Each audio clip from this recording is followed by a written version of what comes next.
En Primera de Juan, capítulo 2, versículo 1, dice que si alguno peca, tenemos ante el Padre a un intercesor, Jesucristo el justo. Y en esta enseñanza quiero explicar lo que eso significa para tener mejor entendimiento de este pasaje. Hola, ¿qué tal? Yo soy Mario Escobedo. Bienvenidos a mi canal. Mi propósito en este canal es ayudarte a entender la Biblia mejor para que tú entonces puedas compartir la Biblia con otros con mayor efectividad. Tal vez eres un pastor, un líder en tu iglesia, tienes un grupo en tu casa, algo. Yo espero que estas enseñanzas sean de ayuda para ti para poder compartir la Biblia con otros con mayor efectividad. Si eso es algo que te interesa, entonces considera suscribirte a este canal para siempre estar al tanto de las nuevas enseñanzas que publico. Muy bien. Actualmente en nuestra iglesia estamos en una serie basada sobre Primera de Juan y no hace mucho que prediqué sobre Primera de Juan capítulo 2 versículos 1 al 6 me parece. Y cuando yo estaba estudiando realmente me llamó la atención los versículos 1 y 2 del capítulo 2 y quiero que lo veamos. Es aquí donde dice el apóstol Juan: mis queridos hijos, les escribo estas cosas para que no pequen. Y eso es importante. Vamos a ver unos versículos anteriores a este para ver realmente qué es lo que está diciendo. Y entonces dice algo muy importante, muy clave. Pero si alguno peca, tenemos ante el Padre a un intercesor, a Jesucristo el justo. Él es el sacrificio por el perdón de nuestros pecados y no solo por los nuestros, sino por los de todo el mundo. Ahora, algo importante que hay que entender es que cuando Juan escribió este escrito, estaba escribiendo a una comunidad donde se habían levantado unos maestros falsos, estaban enseñando enseñanzas falsas que iban en contra del evangelio. Y Juan, siendo que él era discípulo, apóstol del Señor Jesucristo, él tenía tanto el conocimiento y la autoridad para corregir e incluso reprender a estos maestros falsos y dar una enseñanza correcta, y es precisamente lo que hace en esta carta. Entonces, en este pasaje que acabamos de leer, cuando él dice, les escribo estas cosas para que no pequen, algo que estaba sucediendo en esa comunidad, una enseñanza de estos maestros falsos, es que ellos estaban diciendo que estaban en Cristo, ¿sí? Que eran salvos, pero seguían viviendo una vida de pecado. Peor que eso, ellos negaban que estaban pecando. De hecho, si nos regresamos unos versículos al capítulo 1, versículo 8, Juan dice, si afirmamos que no tenemos pecado, nos engañamos a nosotros mismos y no tenemos la verdad. Ahora, cuando Juan dice, si afirmamos que no tenemos pecado, realmente lo que él está diciendo es lo siguiente: estos maestros falsos están diciendo esto, están afirmando que no tienen pecado. Es decir, que él está presentando el argumento de estos maestros falsos y básicamente diciendo, si nosotros estamos de acuerdo con ellos, también nosotros estamos en una creencia errónea. Entonces, cuando regresamos al versículo 1, por eso él escribe lo siguiente: les escribo estas cosas para que no pequen. O sea, no quiero que cometan el mismo error de estos maestros falsos. Pero fíjate lo que dice enseguida: pero si alguno peca. Ahora, esto es importante, esto es muy clave, porque realmente lo que Juan está haciendo es que está reconociendo que aún una persona que ha entregado su vida a Jesús, existe en esa persona la posibilidad y el potencial de pecar. Y lo que queremos evitar en la vida es vivir una vida pecaminosa, pero entendemos que aún así de vez en cuando vamos a pecar porque somos humanos. Seguimos con esa naturaleza pecaminosa que de vez en cuando nos lleva hacia el pecado. Vamos a mentir quizá, vamos a robar quizá, pero Juan lo que él quiere es que no nos demos a una vida de pecado, pero entiende que existe la posibilidad y el potencial de que uno peque. Ahora, estos maestros falsos, como dije anteriormente, lo que ellos estaban haciendo es que estaban negando que estaban en pecado. Y Juan no quiere que sus oyentes hagan lo mismo, porque lo que pasa es lo siguiente, que cuando uno peca y niega que está pecando, lo que sucede es que se aleja de Dios. Y se aleja de Dios, no sé, puede ser por pena, por vergüenza, por no querer presentar la cara delante de Dios por su pecado. Es un temor que uno tiene cuando peca. De hecho, cuando los primeros humanos, Adán y Eva, cuando ellos pecaron, recuerda bien lo que hicieron, se escondieron de Dios, ¿verdad? Se escondieron, huyeron, no se acercaron a Dios, sino que se escondieron. Y estos maestros falsos en esta comunidad estaban haciendo lo mismo. Al pecar, negaban su pecado y se alejaban de Dios. Y lo que Juan quiere que sus oyentes entiendan es lo siguiente: no hagan eso. No es necesario hacer eso. Y es entonces donde entra esta gran declaración en la segunda parte del versículo 1. Pero si alguno peca, de nuevo, está concediendo que existe la posibilidad de que uno va a pecar. Pero si alguno peca, tenemos ante el Padre a un intercesor, a Jesucristo el justo. Entonces Juan está diciendo, mira, yo no estoy dándoles permiso a pecar, por supuesto que no. Pero en dado momento, si llegaras a pecar, no corras.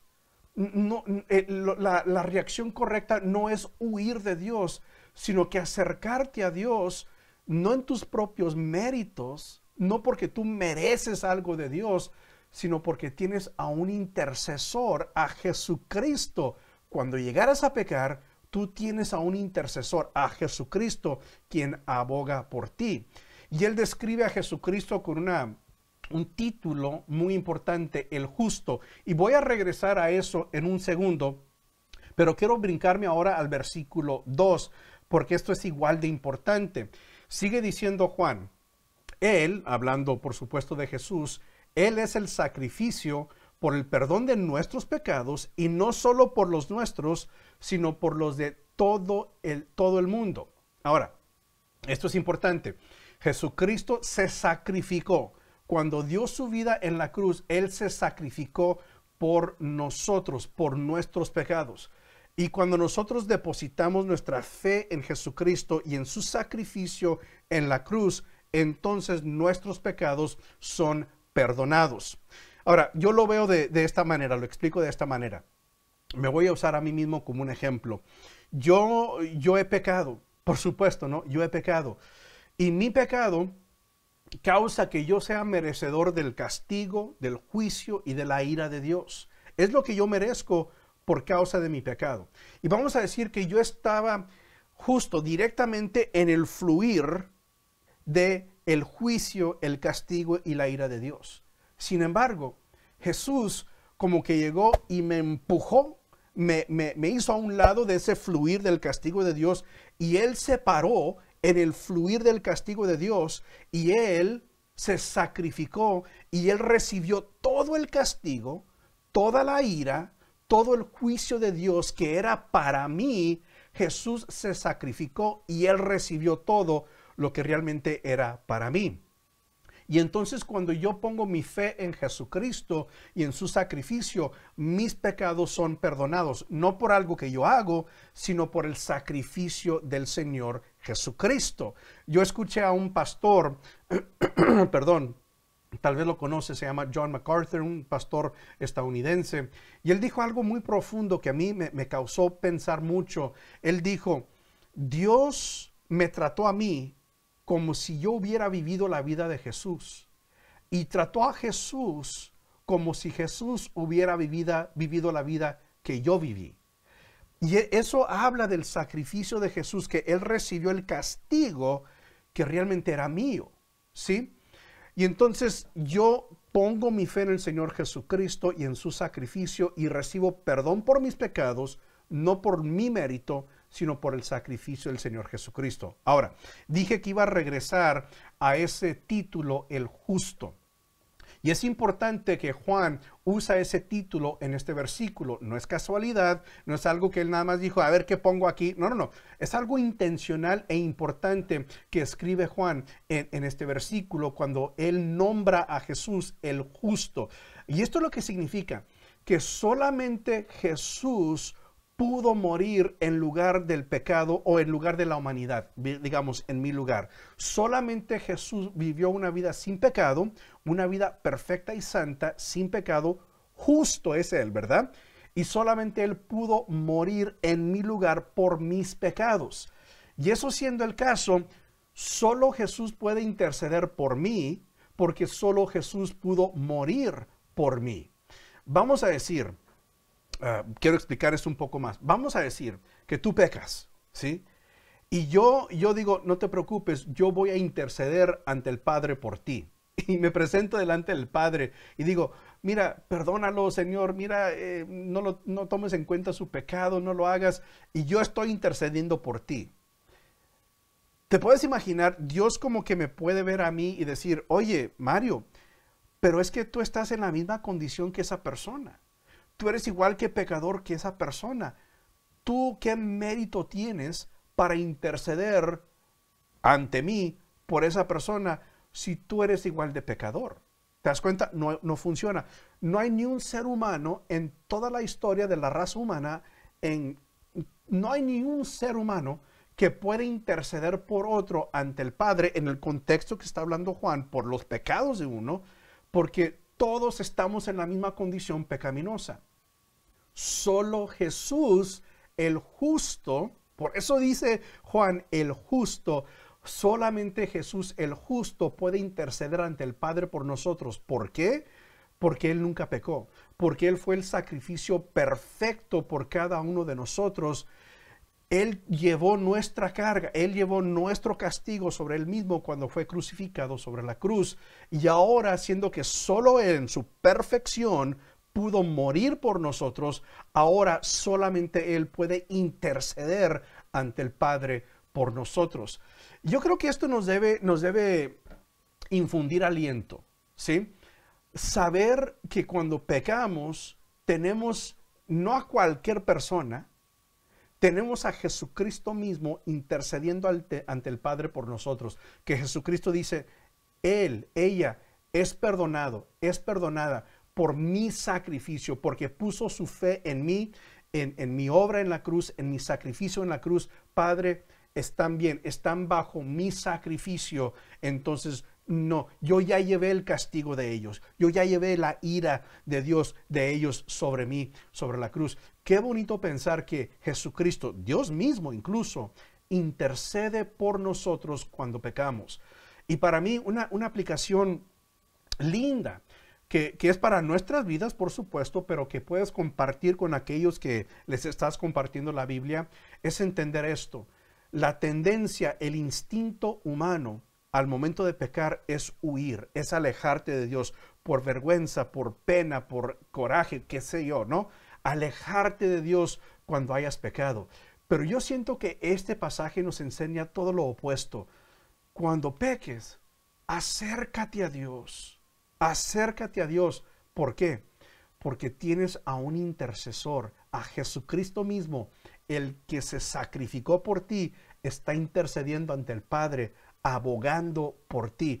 No tienes que huir, no tienes que correr, no tienes que esconderte de Dios, porque Jesucristo aboga por ti.